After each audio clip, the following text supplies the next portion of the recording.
So in this last section in this lesson, we're just going to mention some of the other commonly used non-parametric tests. I want to start off with the Kendalls-Wallace test.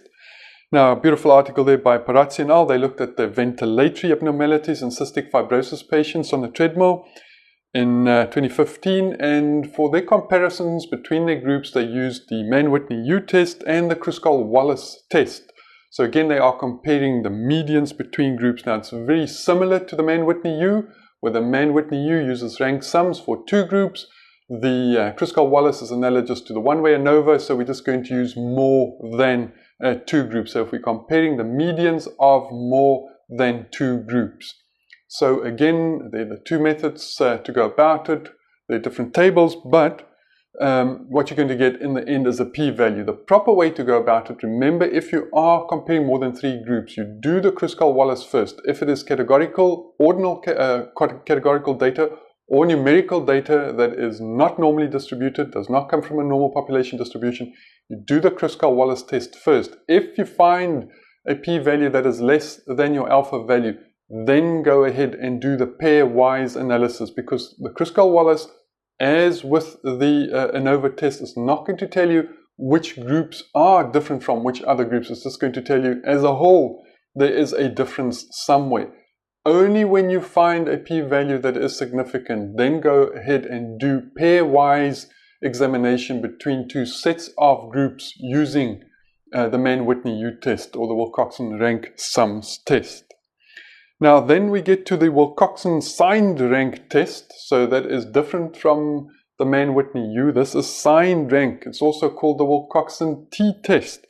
And that is really analogous to a normal t-test where we're looking at paired data. So it's the same set of patients with measurements before and after an event, or identical twins as we've discussed. And remember, this is going to combine signs and ranks. First, we're going to add the signs to a set of values, and then we're going to rank the absolute values in case they are negatives. Spearman's rank correlation, article there by Bello et al. You can look at that. They looked at the knowledge of pregnant women about birth defects in 2013. So they used the Spearman's rank correlation that is a form of correlation and really analogous to our linear regression when we do have both sets of numerical values being normally distributed. If one of them or both of them do not come from a population with a normal distribution, we use Spearman's rank.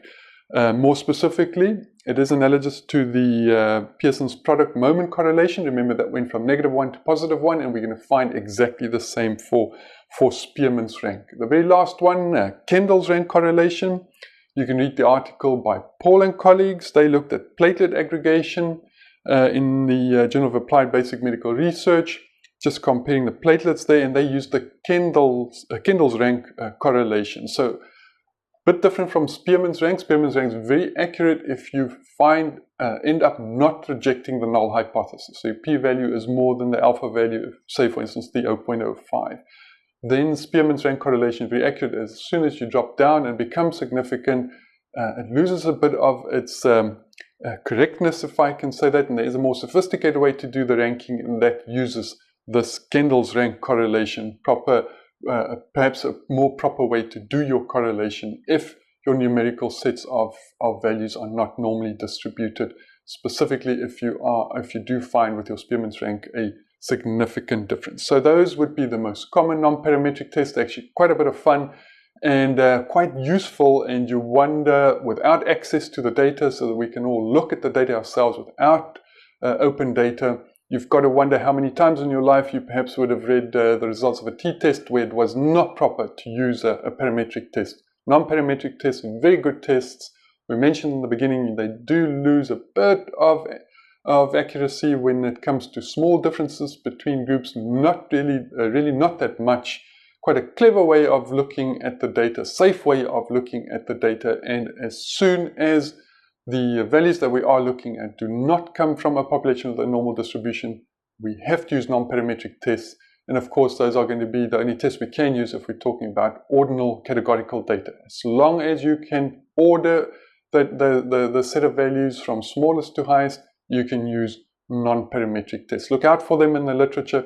They're quite interesting type of tests.